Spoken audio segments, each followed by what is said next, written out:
नमस्कार. दीपक रेगी कथाकथन चॅनलवर तुम्हा सगळ्यांचं मनापासून स्वागत. तुम्ही ऐकताय राजेंद्र भोसले यांची वणवा ही कादंबरी आणि आज भाग 6.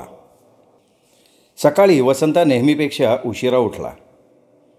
त्याच्या उशिरा उठण्यानं शेळ्यांनाही आज काहीतरी चुकल्यासारखं वाटलं. बाहेर भटकायची वेळ झाल्यानं ती जोरजोरात ओरडू लागली. वसंता उठल्याचं बघताच लोचनानं आज त्याच्याकडे कानाडोळा केला. त्याने उठून नेहमीप्रमाणे सकाळचा विधी आटोपला आणि न्याहारीसाठी चुलीजवळ येऊन बसला. अण्णाही शेजारीच बसले होते. वसंता आज कोणाच्याही नजरेला नजर देऊ शकत नव्हता. अपराधीपणाची भावना त्याला सलत होती. तो खजील झाला होता. आई अण्णा आता त्याच्याशी तुटक वागत होते हे त्याच्या लक्षात आलं होतं. काहीही न बोलता त्याने न्याहारी आटोपली. केव्हा एकदा लग्नाची तारीख येते आणि लग्न होतंय असं त्याला सारखं वाटत होतं. मुक्ताबद्दलची ओढ वाढत चालली होती. मुक्ता आता जनावरं घेऊन येत नव्हती, त्यामुळे त्याला जास्तच बेचैन वाटत होतं. मुक्ताच्या भेटीसाठी सासूरवाडी गाठावी असं वाटायचं, परंतु पाहुणे आपल्या उतावीळपणाला हसतील या कल्पनेनं त्याला जाता येत नव्हतं. अखेर लग्नाची तारीख काढण्यात आली. घरात पहिलंच कार्य असल्यानं लोचना आणि अण्णा कामाला लागले. वसंतानं मुक्ताच्या आगमनाची तयारी केली. दिवसामागून दिवस जात होते आणि लग्नाची तारीख जवळ येत होती. विवाहाच्या सर्व प्रक्रिया पूर्ण झाल्या. रीतिरिवाजाप्रमाणे साखरपुडा आणि टिळ्याच्या कार्यक्रमाला फाटा देऊन खर्चात बचत करण्याचा दोन्ही कुटुंबात ठरलं. दरम्यान रखमाचं लोचनाच्या घरी जाणं येणं वाढलं होतं. लग्न कसं करायचं, रुखवतात काय द्यायचं, धार्मिक विधी कुठले पार पाडायचे याबाबत लोचनाबरोबर उत्साहानं गप्पा झाडायला लागल्या. लग्नाच्या पूर्वतयारीसाठी दोन्ही कुटुंबियांना भरपूर वेळ मिळणार होता. मुलीच्या घरच्यांना लग्नाचा जास्त ताण नव्हता, कारण लग्न मुलाकडे असल्यामुळे खरी धावपळ वरपक्षाकडे जास्त होती. अण्णांनी आपले बंधू, भावजय, चुलत बंधू या सगळ्यांना यथोचित सन्मान दिला. सर्वांनी मिळून तालुक्याच्या ठिकाणी जाऊन बस्ता बांधला. त्यात मुलीसाठी भारी किमतीचा शालू, भावकीतल्या सर्वांसाठी धोत्राची पानं, शर्टची कापडं, टॉवेल, गमजे, टोप्या, फेटे, इरकल साड्या, चोळीचे खण, स्वतःसाठी चांगल्या प्रकारचं धोत्राचं पान, बदामी रंगाचा शर्ट, टेलरिंगची टोपी घेतली. लोचनानंही हिरव्या रंगाचं नऊवारी लुगडं खरेदी केलं. तिने मोरपंखी हिरवा रंग निवडला. भारीतला भारी हिरवागार चोळीचा खण निवडला. वसंताचे कपडे मात्र वधूपक्षाकडे असल्यामुळे त्याला सगळ्यांच्याबरोबर एक बऱ्यापैकी विजार आणि शर्टाचं कापड घेतलं. बस्ता झाला. पत्रिका वाटपाचं काम चालूच होतं. बँडबाजा ठरवला, मंडप ठरवला, आचारी ठरवण्यात आला. मणी, मंगळसूत्र, सुपाऱ्या, हळकुंड, खारीक खोबरं, पानाचे विडे, मुंडावळ्या या गोष्टींकडे लोचना बारीक लक्ष ठेवून होती. तिने सुनेसाठी चांगलं मणी मंगळसूत्र तयार करून घेतलं. तिच्यासाठी बोरमाळही हौसेनं घेतली. अण्णा आणि लोचना हे जुन्या परंपरा आणि पाहुण्यांचं मानपान याकडे लक्ष देत होते, तर वसंता आधुनिक बाबींकडे लक्ष पुरवत होता. लग्नाचे फोटो, व्हिडिओ शूटिंग, लग्नात वऱ्हाडींच्या अंगावर शिंपडण्यासाठी अत्तर अशा गोष्टी आपल्या लग्नात असाव्यात असं त्याला वाटत असल्यामुळे तो त्या दिशेनं प्रयत्न करत होता. जुन्या परंपरा आणि आधुनिक विचार याची अप्रत्यक्षपणे सांगड घातली जात होती. काही कामांची जबाबदारी गावातल्या तरुण मंडळींच्याकडे होती. पण तरुण मंडळी काही खर्च केल्याशिवाय येणार नाहीत हे तो ओळखून होता. त्यामुळे तो काही पैसे तरुण मंडळींना पार्टीसाठी अधूनमधून देत होता. कार्य 8 दिवसांवर येऊन ठेपलं. दोन्ही पक्षांकडे लग्नाची जय्यत तयारी चालली होती. दोन्ही घरातलं, भावकीतलं, पाहुण्यांचं तसंच गावातलंही वातावरण बदललेलं होतं. वसंता नवरदेवाच्या थाटात वावरत होता. आता त्याला नावाने कोणी हाक मारत नव्हतं. नवरदेव म्हणून जो तो बोलवायचा. कामाच्या धावपळीला चांगलाच वेग आला होता. अण्णा, वसंता बाहेरची कामं, तर लोचना आयाबायांसकट लग्नाच्या तयारीत जोमानं गुंतलेले होते. वरमाय झाल्यामुळे लोचनाला आभाळ ठेंगणं वाटत होतं. वसंतालाही स्वतःची जबाबदारी वाढल्यासारखं वाटत होतं. घराच्या आणि वाड्याच्या भिंती मुलतानी मातीनं रंगल्या. रंगार्यानं प्रथमदर्शनी दोन्ही बाजूला भालदार चोपदाराची मोठाली चित्र काढली. चौकटीच्या वरच्या जागेत सनई चौघड्याचं रंगीत चित्र काढलं. शुभ विवाह असं ठळक अक्षरात लिहिलं. लोचनाने आतली बाजू चुनकळीनं रंगवली. निवाऱ्यासाठी असलेलं घर देखणं दिसायला लागलं. घरातली अडगळीतली सगळी भांडी, उतरंडीची सगळी गाडगी काढून घेतली, धुवून घेतली. त्यामुळे अडगळीतली गाडगीसुद्धा आता चकाकायला लागली. शुभकार्य अवघ्या 3 दिवसांवर येऊन ठेपलं. पत्रिका वाटून झाल्या होत्या. तरीही अण्णांच्या, लोचनाच्या मनात एखादा विसरलेला नातेवाईक यायचा. हळूहळू राहून गेलेल्या पाहुण्यांच्या पत्रिका आठवणीनं पोहोच झाल्या. लग्नाच्या आदल्या दिवशी मंडपाचं सामान दारात येऊन पडलं. चारी बाजूला करणे लावून लाऊडस्पीकर वाजायला लागला. आसपासच्या 4 गावात आवाज जाईल इतका स्पीकरचा आवाज सोडलेला होता. लग्नघरातली गर्दी हळूहळू वाढायला लागली. गावातल्या आयाबायांचे पाय घराला लागले. खऱ्या अर्थानं लगीन घर गजबजायला लागलं. भावकी मतभेद विसरून हेलपाटे घालायला लागली. सर्वांना चहा पाणी करण्यात लोचनाची त्रेधा तिरपीट उडायला लागली. वसंतांनी पाहुण्यांची चोख व्यवस्था ठेवली होती. धावत्या पाहुण्यांना चहा पाणी तर धीरानं आलेल्या पाहुण्यांना जेवण. लागेल तसं पान, सुपाऱ्या, काच, चुना आणून पाहुण्यांना पान खाऊ घातलं जात होतं. गावातल्या तरुण मंडळाचे कार्यकर्ते अंगावर पडेल ती जबाबदारी उचलत होते. वसंत आणि अण्णा खिशात नोटांची बंडलं घेऊन फिरत होते. पैशा वाचून एखादं काम आडायला नको. काही अडल्यावर नोट काढायची आणि जा घेऊन ये दुकानातनं असं सांगायचं. लग्न उद्यावर आलं. बैलगाडीनं नवरीला आणलं गेलं. एक गाडी बायकांची तर दुसरी पुरुषांची. चांगली 20 माणसं शिदोरी घेऊन आली. नवरीबरोबर तिच्या वयाच्या 3-4 कारवल्या आणि एक वयस्कर म्हातारी पाठवली होती. एकदम 20 माणसं उतरल्यामुळे सगळ्यांची तारांबळ उडाली. गडी माणसांचं चहापाणी झालं. मैदानात टाकलेल्या बाजेवर मंडळी आरामशीर जाऊन बसली. पाहुणे आल्याचं कळताच गावातली, भावकीतली माणसं तसेच वसंताचे मित्र त्यांना भेटायला आले. त्यांची विचारपूस व्हायला लागली. काय पाहुणं, कवा निघालंयसा गावातनं? हे काय आपलं हे डोळ्याच निघालो. पण एका बाईला न ताप दिला. नदीत बसलं उठता उठाना. मंगो काय सांगायचं राव. चापकानं फोडलं तरी बी बिचारा उठाना. फार वादीचा तुकडं झालं बघा. नेमकं शुभ कार्याला अशी काहीतरी अडचणी येतेच बघा पाहुणं. आपण शेवटी काय केलं? काय करणार शेवटाला त्याला तिथेच बसवला आणि दुसरा आणून झोपला. अशा कामाला उशीर करून कसं चालेल हो. पुरुष माणसं गप्पात रंगली. मुक्ता आणि तिच्या करवल्यांसाठी शेजारचं जानवस घर देण्यात आलं होतं. मुक्ता, तिच्या कुरवल्या आणि तिच्या गावाकडच्या वऱ्हाडी बायका जानवस घरात गेल्या. घर मोठं असल्यानं बसायलाही ऐस पैस जागा होती. संध्याकाळची वेळ झाली. हळदीची तयारी सुरू झाली. बाहेरच्या मैदानात घंगाळात गरम पाणी ठेवलं गेलं. मैदानात 2 पाट टाकले गेले. रांगोळी काढली. 4 तांबे चारी दिशेला समान अंतरावर ठेवण्यात आले.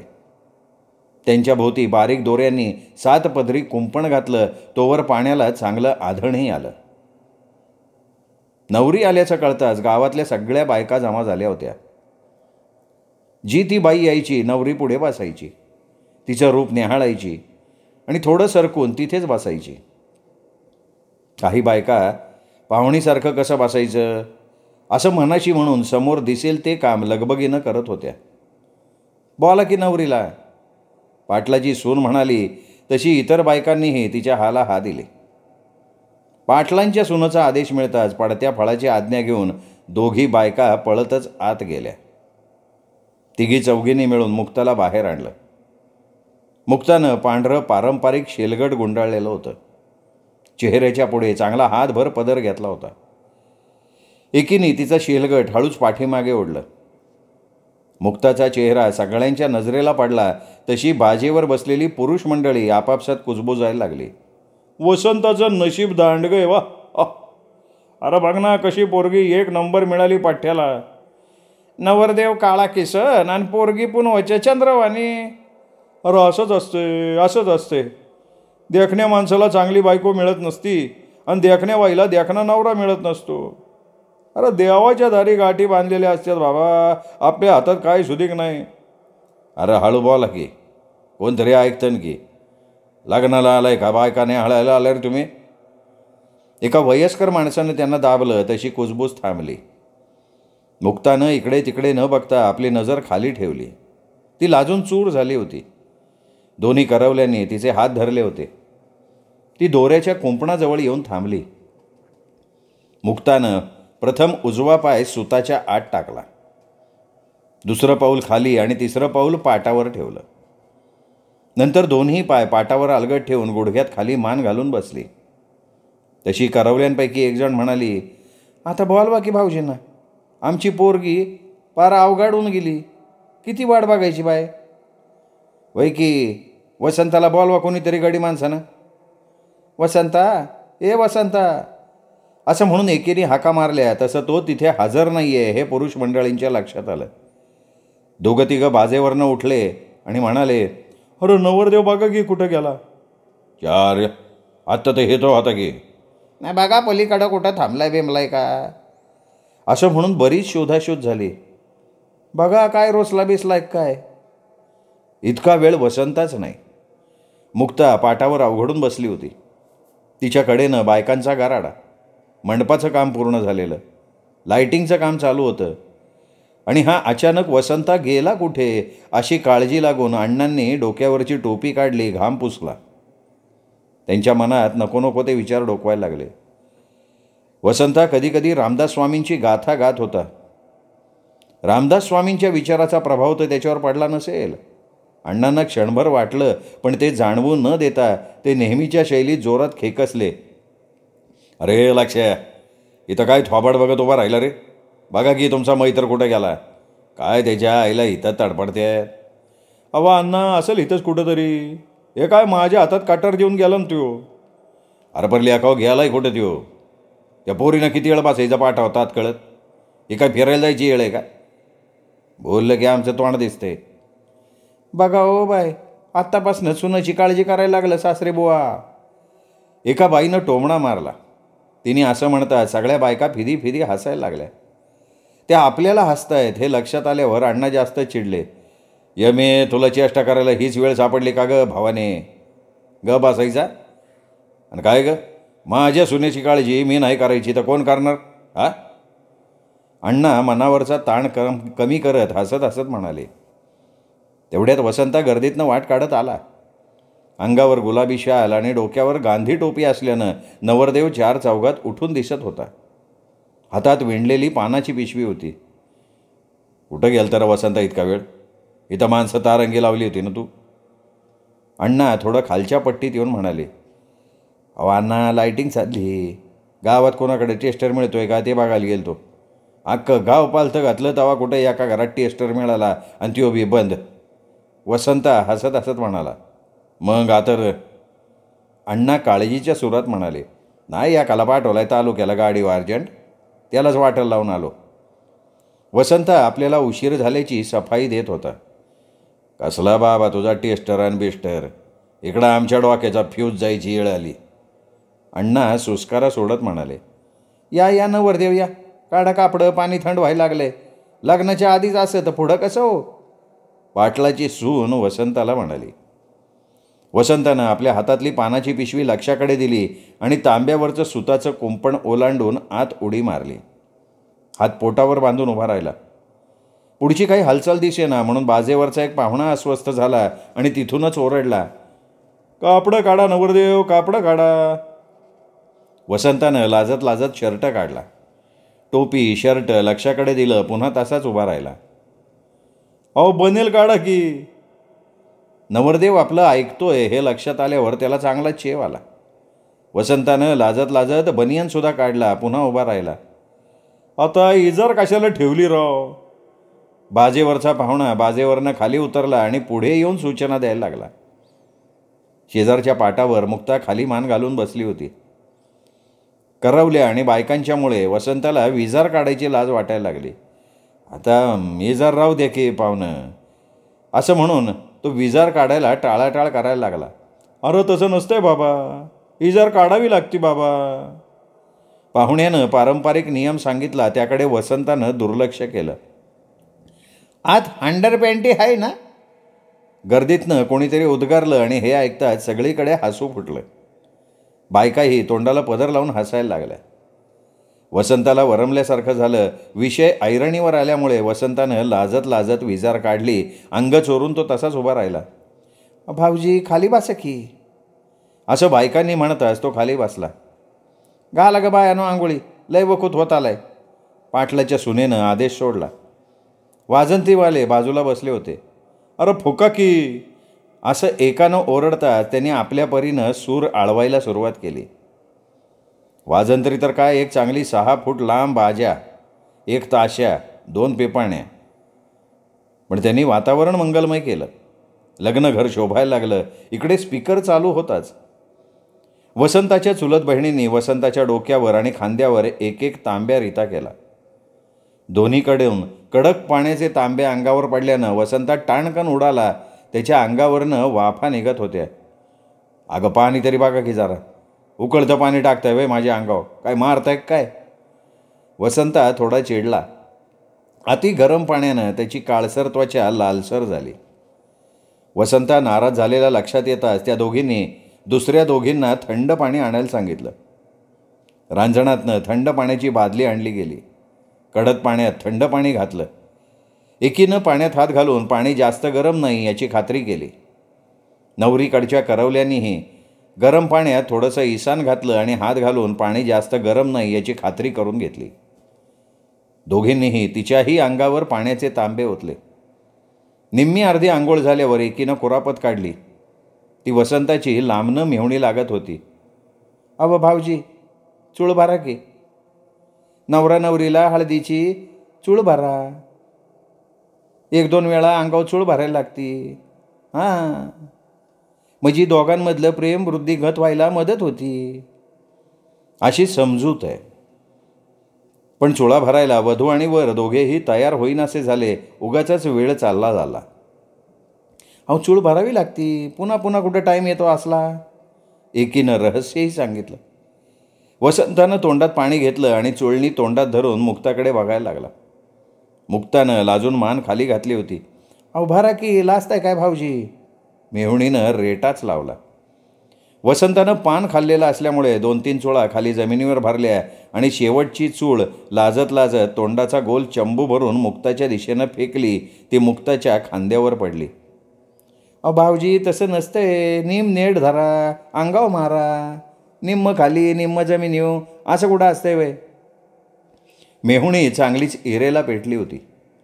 वसंतानं पुन्हा चूळ भरली. ती नेमकी मुक्ताच्या हातावर पडली. तिसरी चूळ भरली. ती मुक्ताच्या डोक्यावर आणि गालावर पडली. मुक्तालाही करवल्यांनी पाणी दिलं आणि वसंताच्या अंगावर चूळ भरण्यास भाग पाडलं. इतक्यात गर्दीतनं विजेच्या गतीनं एका पोरेला पाहुणा आला आणि वसंताला जोरदार धक्का देऊन त्यांनी पाटावरनं खाली ढकललं.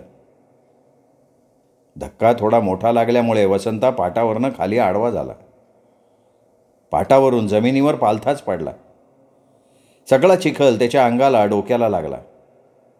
तोंडावरच खाली पडल्यामुळे चेहरा चिखलानं माखला.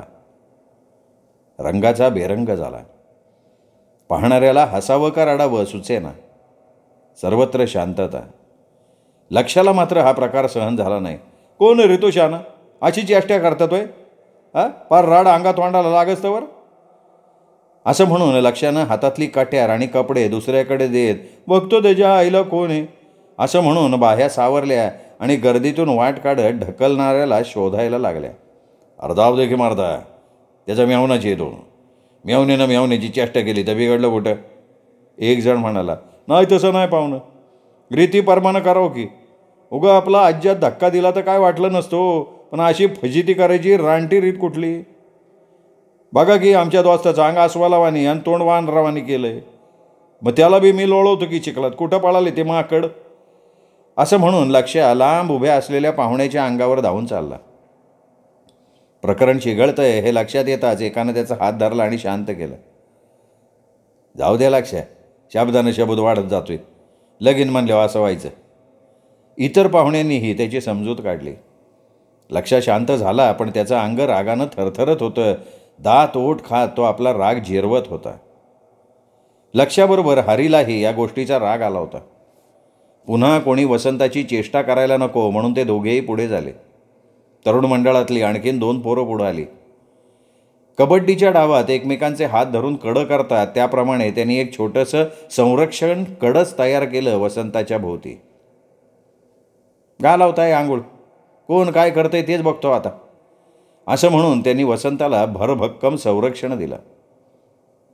कडं केल्यामुळे पुन्हा कोणी ते कडं भेदण्याचं धाडस नाही केलं. आंघोळी झाल्या. हळदीची वाटी आणली. वसंतानं मुक्ताच्या गालाला आणि हाताला हळद लावली. मुक्तानंही वसंताच्या दंडाला, गालाला आणि छातीला अलगद हातानं हळद लावली. इकडे बायकांनीही रंगपंचमीप्रमाणे एकमेकींच्या अंगाला हळद लावायला सुरुवात केली.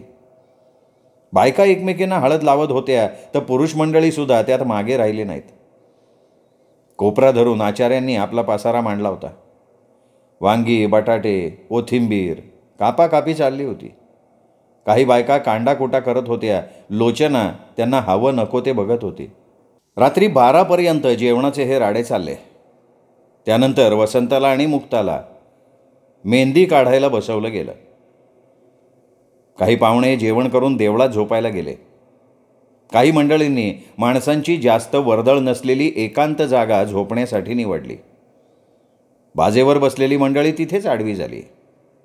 कुणी पटकारं टाकली, कुणी घोंगडी घेतली, कुणी तिथल्या तिथं टाकल्या पालावर उशाला आपल्या चपला ठेवून झोपणं पसंत केलं.